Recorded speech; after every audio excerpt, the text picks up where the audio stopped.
excited about that.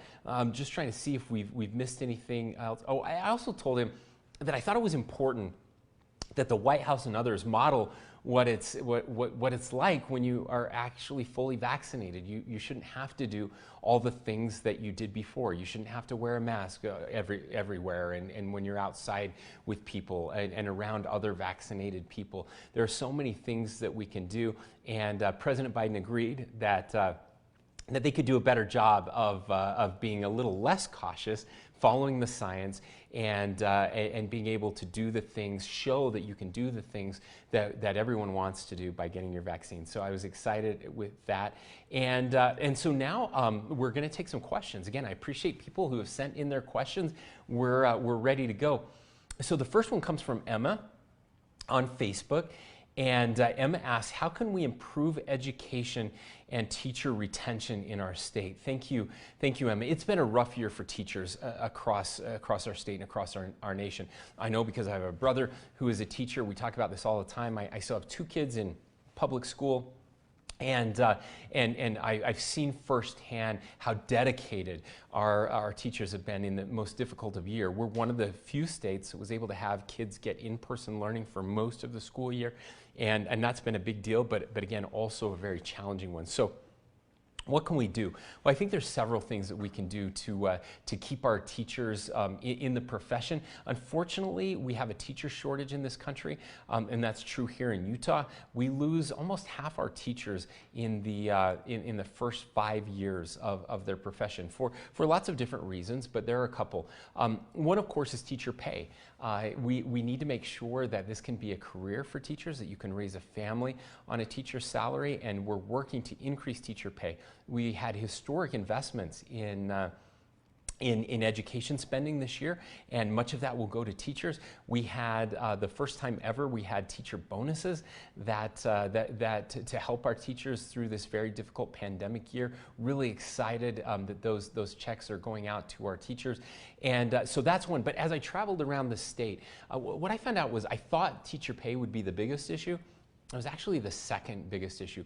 The largest issue for teachers, and the reason we're losing them, is that we've taken the joy out of teaching in a couple ways. We continue to over-regulate the classroom instead of allowing our teachers to do what they do best, and that's teach. So we have so much paperwork and reporting requirements.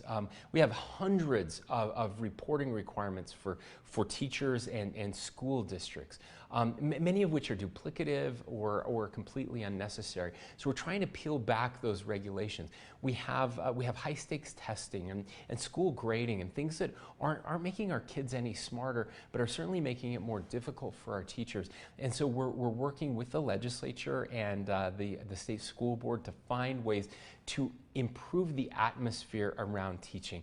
I hate it when I hear teachers say that they're telling their own kids that they don't want them to go into teaching. We want to make teaching a career destination for people again, and we're well on our way. So my hearty congratulations to teachers across the state. Thank you for what you're doing. We love you and we appreciate you. And next year is going to be even better. I made it very clear with several announcements over the past couple weeks that there will be no masks in the fall, that we will be done with that as the school year is ending right now. And I think that was welcome to our teachers and especially our students and my kids. I think we're all ready to be done with masks, and as we continue to improve and more vaccines are available in the state, more and more people are getting vaccinated, that will make things even better. And a big announcement from the FDA that they have approved the Pfizer vaccine only for those ages 12 to 15 who were not eligible thus far. And we anticipate that the final approval with the CDC will happen tomorrow, and that by Thursday, those who want to get vaccinated, ages 12 to 16, will be able to do that as well. So we're really excited about that. Thanks for the question, Rachel. Next up, we have Lisa on Facebook who wants to know if and when I will enact a ban on vaccine passports. So this is something that people missed. Of course, we have a very busy legislative session from January until March. Those 45 days. There's so much happening there. And we have 500 new bills that passed. And one of those bills that I supported and signed into law was a ban on government issued or government requirements for vaccine passports. So government requiring vaccine for travel in the state, government requiring vaccinations for education purposes or for gathering purposes for events. We passed that ban on vaccine passports very early in the legislative session. In fact, we were one of the first states to actually do that. And so that, again, that may have been missed, that the government can't and won't allow, we will not allow the government to require those vaccines. Now, that does not apply to private businesses. Private businesses can do that. I'm a big believer in the free market. As a conservative, I believe that businesses should be able to make those decisions, just as I was opposed to government regulations that required businesses to do things that they were opposed to for religious beliefs. The famous case about baking cakes for LGBTQ weddings or things like that. Again, I think that should be left up to businesses to make those decisions. I believe the same thing when it comes to vaccines. We believe in freedom in our country, and the businesses have the freedom to make those choices. I suspect that most of them won't. Again, as more and more people get vaccinated, we're certainly seeing that cases are coming down. What we've seen in Israel, I think, is very instructive. So Israel is ahead of us in vaccinations on the vaccine curve. They've been able to get more of their citizens vaccinated, and what we've seen is COVID hospitalizations and deaths and even cases have almost disappeared completely because they've done a good job of that. So I encourage everyone to get the vaccines, but just know that the state of Utah, I will never mandate or require that people get those vaccines. So thank you for that question. I'm glad we were able to get that ban on vaccine passports done early. Okay, let's go to the next one. This is Amanda. I'm interested in what is being done to enhance and expand access to rehabilitation programs within our prison system. I know COVID-19 has halted many of these, but also know that access is limited regardless of the pandemic. Someone that I love dearly is desperate for help, and I wish I knew what steps I could take to help encourage positive change. Thank you, Amanda. It's a great question, and you're right. Because of COVID, and especially in congregant living facilities like we have in our prisons and jails across the state, it's been very difficult to deliver some of those programs that are so desperately needed. And of course, we wanted to keep prisoners and staff safe as well. We're very excited. As case numbers continue to go down, we're opening those back up. We had several announcements that in June, the beginning of June, which is coming up quickly, that we'll have volunteers and religious services and some of those programming coming back into the state prison. So that's going to help. The programs that you've talked about will also be coming back into the prison. We also worked on legislation this year that will improve access to education in our court system and in our criminal justice system. We know that almost every single person who goes to jail or goes to prison is going to end up outside of jail. Unless you have a life sentence, you're going to end up outside of jail at some point, which means you're going to be back in our cities and our neighborhoods. And we want to help people overcome whatever challenges they have, to get that rehabilitation that you talked about, to give them opportunities to learn, to get an education, to become better people and better citizens. And that's one of the reasons, actually, that we're building the new prison. And the new prison is coming along very well. It will be opening next year, and I'm excited about it. The whole design of this prison is very different. It has many spaces for these types of programs that you're asking about, and we believe it will make a huge difference in helping people to rehabilitate and to get back into society. So the good news is there's more and more of that happening all the time, and we hope that will improve outcomes and reduce recidivism so people don't end up back in prison again. But thank you for that question. Okay. Next, we have a question from Brittany on Facebook who asks, is Utah going to follow suit and become a Second Amendment sanctuary state?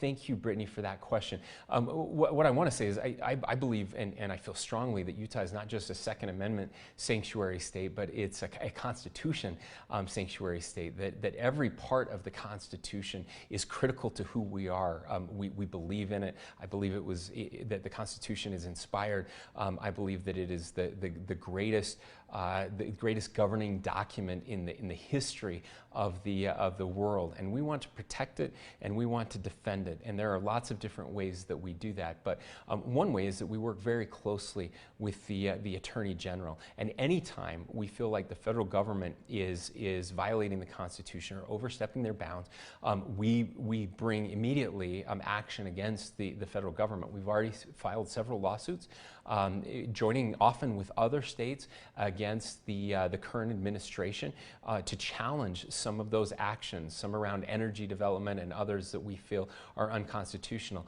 And I assure you that we will do the same thing around the Second Amendment. Now, we have talked with legislators and others about what that means specifically around the Second Amendment, and those discussions are continuing. We want to be careful not to fight constitutional violations with constitutional violations of our own. And so we want to make sure that we are also abiding by the Constitution with whatever we do. But I will say stay tuned on that, as you'll see a great deal of action anytime we see overreach from the federal government.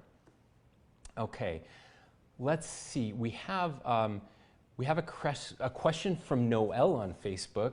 Is critical race theory going to be taught in our schools? Thank you, Noel. I've been asked a lot about critical race theory. Critical race theory means a lot of different things to a lot of different people. I've asked different people what they mean by critical race theory. And I know it's a specific theory. Back in the 70s, I think, is when it was starting to be developed. It is controversial. From what I know about it, there are several pieces of it that I disagree with. I know one of the things that many people are worried about is any type of teaching that one race is superior or better than another, and certainly that is, we don't believe in that. Of course, that violates the very foundation of our country and the things that we hold so dear, and the American ideal. And so what I can say is that no, critical race theory will not be taught in Utah's schools. Now, we will teach history, and that's important, and we will teach all the pieces of history. We will teach that America is the greatest country, I believe, in the history of the world. I believe that we have changed the course of the history of the world, introducing this idea of self-government, which is so important. We have rescued the world in world wars from evil. We are the American dream is a real thing and has inspired so many generations of people, and that needs to be taught. We need people to understand the origins, this grand idea that we embarked on over 240 years ago, again, that changed the history of the world. We have to teach American exceptionalism, and we absolutely should. At the same time, we also have to teach history and the flaws. We are a flawed country. We have made mistakes along the way, slavery being the largest of those. And I think it's important, it's been said that those who fail to learn from history are doomed to repeat it. And I want to make sure that our kids learn from history, that they learn the good things as well as the bad things that are part of our history, so that we can continue to be a great country. We don't hide from those things. We teach the very best of who we are. But any type of theory or flawed teaching that would say otherwise, we want to avoid that. And so I suspect that we'll be hearing more. Again, usually curriculum decisions are made at the local level, and that's a very good thing. We want schools to be influenced by their local school boards, which are just parents and educators and community leaders who come together to serve the community. Obviously, the state board plays a role in that, and the legislature does as well. So we'll be meeting with the legislature to see if this is an issue in the state of Utah, something obviously that people are concerned about, and make sure that we deal with it in an appropriate manner. So I really appreciate the question, and I hope that response is helpful. Okay, we're still going. Let's see, we've got several questions that have been submitted. This is another one that came on Facebook. What's it going to take to start seeing bipartisan legislation locally and nationally? Everything seems to be 100% polarized. Nobody has all the answers, and nobody is without blame. Ben, I couldn't agree with you more. Nobody has all the answers. I think one of the things that is missing from lawmaking nationally and from politics in general is this idea of humility, that we don't have all the answers. We have our strongly held beliefs, but we should be listening and learning from each other and not hating the other side, not seeing them as enemies, but seeing them as fellow travelers, fellow Americans who have a different view than us. That's one of the things I learned when I got to the legislature. I was very strident, and I was going to show everyone that I knew everything and that I was right. And I was humbled pretty quickly from my colleagues on both the right and the left as I started to listen to them and learn from them and have empathy and try to understand their situations. I had a very interesting experience with one of my colleagues who was a Democrat. And I had stood up in opposition to something that she was working on. And afterwards we sat down, and I had thought, she was completely out there and totally off base. And as we started talking, what I realized was we both wanted the exact same thing. We just had very different life experiences. Me growing up in a small town in rural Utah, her growing up in a big city here in Salt Lake City and living in a very different neighborhood. We wanted the same outcome. We just had different ideas of how to get there. And once we sat down and started working together, I could see some merit in what she was saying. She could see some merit in what I was saying. And we actually found some solutions that worked that we could both support. And that was a very rewarding time for me. I know we can't do that on everything, but we can do it on most things, and we can do it more often than you think. Now, I'm going to take issue with your question just a little bit, because you said locally and nationally, everything seems to be 100% polarized. That is very true nationally, and certainly with Congress, it's almost impossible to get anything done these days with bipartisan support, and it's very frustrating. But I will tell you, it is very different locally. You may hear, because the media loves to focus on the more controversial issues that divide us, but almost 90% of the legislation, those 500 bills that I talked about every year, passes unanimously or near unanimously with significant bipartisan support. One great example of this is around policing. And of course, this past year with the George Floyd death and trial and everything that sparked out of that, we've certainly seen that divide and we've seen outrage, and we've seen some very troubling things that happen across the country. Well, this doesn't get as much attention, right, because it's not as divisive, but we passed here in the state of Utah 12 different bills focused on police officers and their relationship to the community. And they were supported by law enforcement, police chiefs and sheriffs associations across the state. They were supported by community activists, the NAACP and others. It was them coming together. Instead of defunding the police, we actually gave more funding and more training to the police to help them be able to do their jobs better. We had bills, again, with bipartisan support. They were sponsored by Republicans and Democrats together in both the House and the Senate. And I just think it's remarkable. These were bills, again, around training, on how to reduce violence, on de-escalation. There's data collection, so we understand better if the things that we're doing are actually working.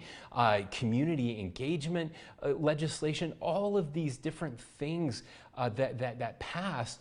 And I think it's historic. I think the rest of the nation could learn from us. And so I think Utah can be a really good example of that. Now, if we're not careful, we'll follow that same path. and we'll end up more like Washington, D.C. And I don't think any of us want to go there. At least I hope we don't. And the way we avoid that, it really is up to you and me, every one of us. We have to be clear of what we demand from our elected officials. We have to hold them accountable. I believe that our government and the people we elect are just, I mean, we get what we deserve. They're just reflections of us. And so if we want them to be better, we have to be better. And that means being better on social media. It means not attacking people who are different than us. It means actually trying to listen, not to debate, but listen to learn, and then trying to find common solutions. And having friends and people around us who don't see the world exactly the same way we do. That's how we make it better. That's how we find better solutions and common ground. And I know we can do that, but if we're waiting for Washington, D.C. to show us that, we're going to be waiting a long time. It's going to be up to each of us to make those changes. So anyway, I love that question. Thank you so much. Okay, let's see. From Heather on Instagram. What are you doing to help Utahns combat misinformation spreading in our state? Well, Heather, I'm doing this, and I hope that this is helpful. We're trying to do this as much as possible. Unfortunately, misinformation and conspiracy theories have gotten more and more control over people, and it makes me really sad. I have to laugh. I keep thinking, when are they going to let me in on the conspiracy theories? I thought, maybe by the time I was governor, someone would let me in on that. And I say that jokingly, but many of them, most of them, almost all of them, if not all of them, are not real. And yet, with social media, Facebook and others, we're seeing more and more of those conspiracy theories that spread like wildfire. And so we're really trying to do everything we can to get good information out there, to present people with the truth and facts and let them make decisions. We have a newsletter that we're sending out every week. We would love you to come and join us on and get that newsletter, receive it in your mailbox. It talks about everything that we do during the week, and again, we connect people with good information. And I should probably have a site. Do we have? Oh, it's on here. I should just look on here. Governor.utah.gov. That's where it is. I should remember that. Governor.utah.gov is one place that you can go. And depending on, again, what the misinformation is, for example, around the pandemic, what I would encourage you to do is just talk to your local doctor. You don't even have to believe me, but certainly don't get your information off of Facebook. Talk to a trusted physician, someone with a medical degree, someone who does this for a living and understands this stuff even better than I do. But always go to those trusted institutions and those trusted places to look for information. So thank you for that question. Okay.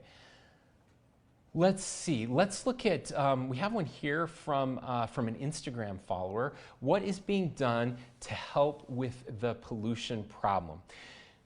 So thank you for that question. Let me back up a little bit when it comes to pollution. So I'm going to say something. You may not believe me, but I promise it's true. And we have all the science to back it up, and the Salt Lake Tribune has even reported this on multiple occasions. But the air is cleaner now than at any time in our lifetimes. In fact, and not just, this was before the pandemic. Now the air is a little cleaner during the pandemic because less people are driving. But the air is significantly cleaner, 30 to 40% cleaner than even just 15 years ago.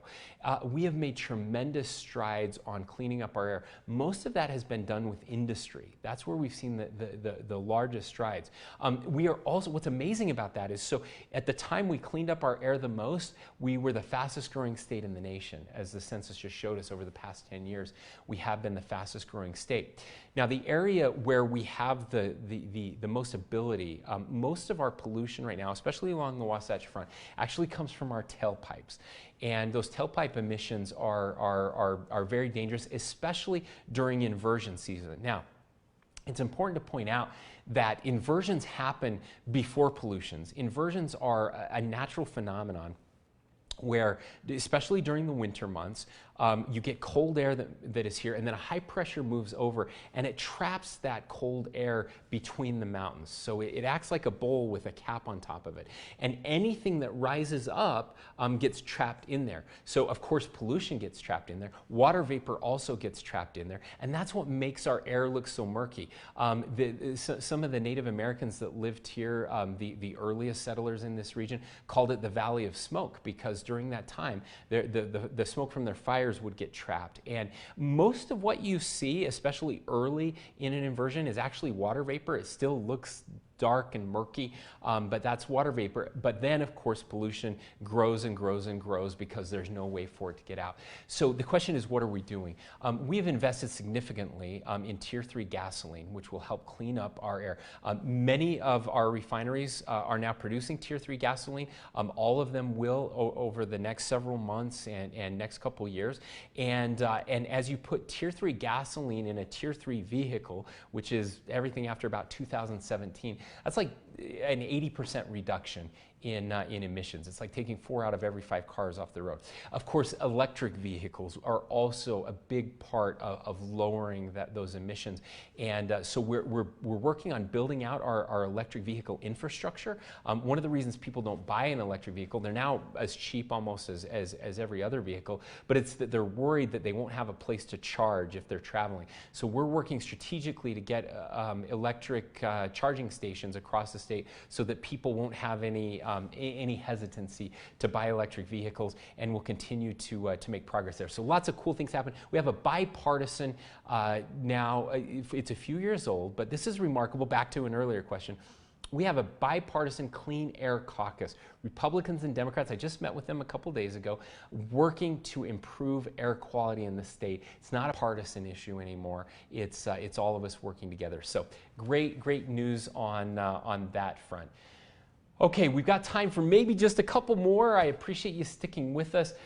Let's do, here's a quick one from Lorena on Instagram. Can tourists be vaccinated in Utah? The answer is yes. We have never required any sort of identification. In fact, somebody came up the other day and he said, you know what, my dad was having such a hard time getting vaccinated in another state. We actually flew him out here to Utah to get him vaccinated. So the answer is yes, that tourists can get vaccinated in our state. Okay, from Mason on Twitter, says the stimulus and unemployment benefits have helped. And if those enticements are keeping people out of the workforce, then why aren't we pushing employers to stimulate the economy with higher wages? This is a great question around unemployment benefits. So we had at the beginning of the pandemic, the federal government gave additional unemployment. So we have regular unemployment, and then they added on to that. So there are a couple things that they added on. One was they added on a $600 bonus above and beyond what normal unemployment insurance or unemployment benefits were. And then they also extended the length of time that you could receive unemployment benefits. And the whole purpose of this was to get us through the pandemic until our economy could get back to full strength, to help those people who had lost jobs. And it was a very important thing, and I know it has benefited lots and lots of people. Unfortunately, or fortunately, right now, the good news is that our economy is back. In fact, we have, according to U.S. News and World Report, Utah has the strongest economy in the nation. We're one of only 2 states that has actually had job growth, positive job growth, over the past year, which is pretty cool. And shout out to our friends north of us. Idaho is the only other state that had that type of growth. We now have about 50,000 jobs that are available right now for hiring that need people to come and work for. We have lots of high-paying jobs, and employers are increasing their salaries to try and get more and more people out there. But because of those that we're continuing those unemployment benefits, benefits, it's getting more and more difficult for them to find workers. And so you've seen that several states, and this is something that we'll be working on here as well, to roll those back, to get more people into the workforce, to get those jobs, to get back to employment. Again, it worked. We got through the downturn in the economy. We're back to full employment now, and we want to get more and more people engaged. I just philosophically don't believe that the government should be competing against the private sector to keep people out of the workforce. We want to make sure and give them every tool to get back in. And that's the other thing. We have never had more tools available to help people who want to improve their situation. There are all kinds of funding for training, for upskilling, for additional education to really help people get even better jobs and to take the jobs that are available right now. So we're so grateful for the opportunity that we've had to help people, and now we're ready to help them get back into the workforce and get back to those jobs, which will be good for them and good for their families. Okay, thoughts on allowing mobile sports betting in Utah? This is something I get often. This would be something that the legislature would have to do, and I don't anticipate that is something that will happen anytime soon.